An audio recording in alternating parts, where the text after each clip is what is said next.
The Golf 1 came equipped with a Blaupunkt radio as an option. It produces a mono output and has 3 band selectors. There's also an input for a tape player. That's all. We asked an expert to tell us more. In contrast to modern radios, there isn't any tuning memory. That is, I can only mark the stations with small sliders and then adjust my frequency manually.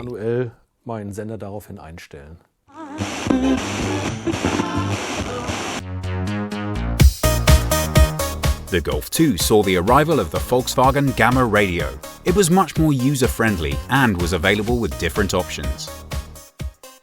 This radio was about 10 years further on in design and technology. There's certainly a lot more modern feeling, and it features an LCD display to show the frequency.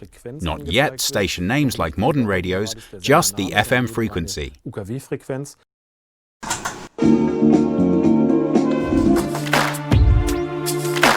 The Golf 3 still featured a tape player as an updated Alpha radio system. It delivered a 2x20 watt stereo and had an integrated dashboard design.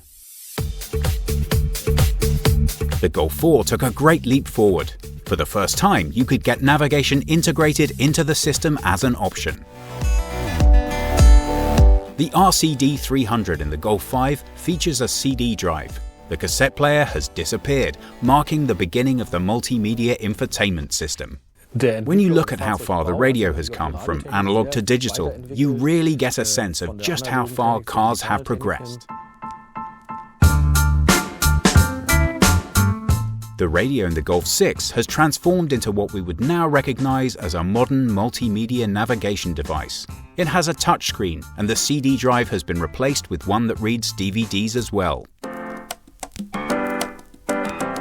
The Discover Media system in the Golf 7 is another significant step forwards. Proximity sensors, DAB+, 3D map display, Bluetooth telephony, and an optional Wi-Fi hotspot are all on board.